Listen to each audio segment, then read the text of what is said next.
Plus prompt que le défenseur merengue Nacho, le milieu de terrain espagnol a douché le stade Santiago Bernabéu de la tête, 90+3, 1-1, sur un long ballon de Savic prolongé par Memphis Depay, alors que le Real menait depuis la 20e minute de jeu et l'ouverture du score de Brahim Diaz. Toujours leader, le Real, premier, 58 points, manque l'occasion de creuser l'écart avec les Catalans de Gérone, deuxième, 56 points, et ceux du FC Barcelone, troisième, 50 points.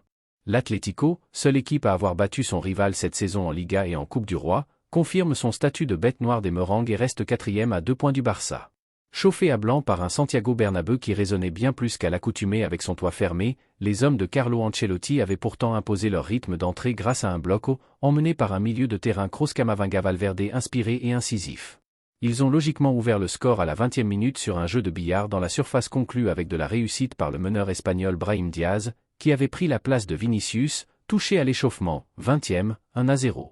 De la réussite, c'est justement ce qu'il a manqué aux Colchoneros dans la surface adverse pour revenir dans la partie, malgré les tentatives de la tête de Witsel, 23e, Savic, 24e, et Saul, 37e, et une face-à-face manquée par Morata en début de partie, 8e.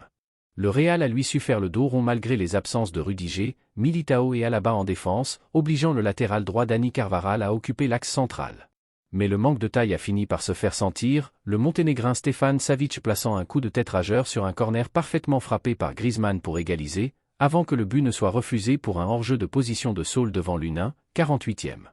Les Rojiblancos se sont découverts pour aller égaliser et ont failli craquer à plusieurs reprises en contre, mais ont pu compter sur la vigilance de leur portier Jean Oblak pour rester dans la rencontre. Ils ont fini par exulter au bout du temps additionnel, Llorente profitant de la passivité de la défense adverse pour placer un coup de tête imparable sous la barre de Lunin, 90+3, 1-1.